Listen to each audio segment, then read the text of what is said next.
The love story in your head might be ruining the relationship in front of you. Because when love doesn't feel the way you thought it would, disappointment can start making decisions that should belong to clarity.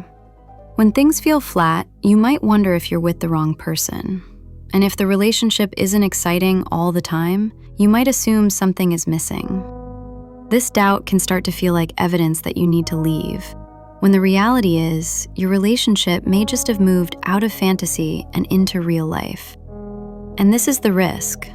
You start judging a real relationship against a version that only lives in your head. So we're going to look at the expectations we put on love, that the right person should feel obvious, the relationship should keep moving forward, and that one person should somehow give you safety, excitement, comfort, and certainty. Those expectations sound romantic, but they put real relationships under impossible pressure. Because when love has to provide everything all the time, even a good relationship can start to look like it's failing. By the end of this episode, you'll have a clearer way to ask whether the relationship is wrong for you, or whether the idea of love you're comparing it to needs to change. A lot of us learn love as a story first.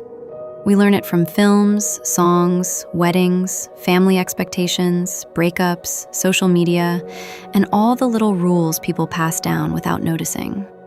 The story usually goes like this. You meet the right person, and there's a spark. Things move forward, and you feel more certain over time. And if that changes, something has gone wrong. But the truth is, love has to live in real life.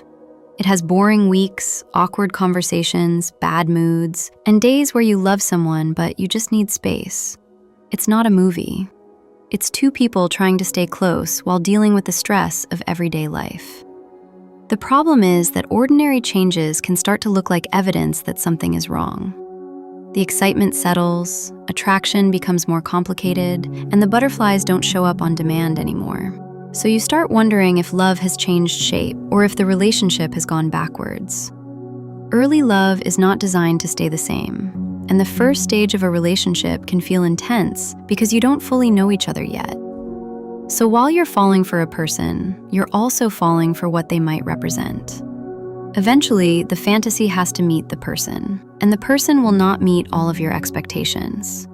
Because a fantasy never needs anything, never gets tired, never asks for reassurance, and never says the wrong thing. This is where your imagined love story becomes dangerous, because it can make you impatient with normal love. It can make you search for a feeling instead of paying attention to what's actually happening inside the relationship. This type of thinking makes one person responsible for far too much. We're taught to look for one relationship that gives us desire, friendship, safety, and meaning. So no wonder people are exhausted.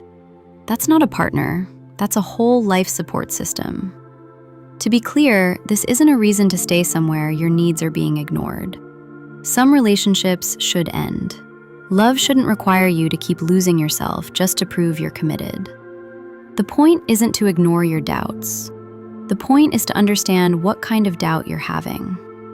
There's a difference between knowing something isn't right and panicking because real life doesn't live up to your fantasy. There's a difference between lacking connection and missing constant intensity. And there's a difference between being with the wrong person and expecting a relationship to solve a restlessness it didn't create. So ask yourself this: is this relationship making my world smaller, or is it simply less cinematic than I expected? Are my needs being ignored, or did I believe that love would make life easier? Love can get quieter and still be real. Things can change without meaning they have to end. It can feel ordinary without being empty. And not every awkward week means you're with the wrong person. Before you decide something is missing, ask what you were expecting love to fix.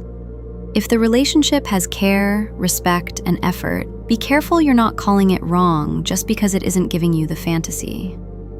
The resolution is not to give up on romance. It's to stop letting romance make decisions that your actual life has to live with.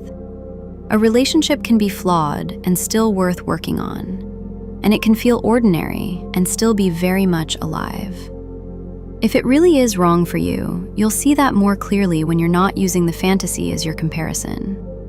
The love story in your head might be powerful, but don't let it make real-world decisions for you. Real love deserves to be seen clearly, not compared to a fantasy that was never built to survive real life.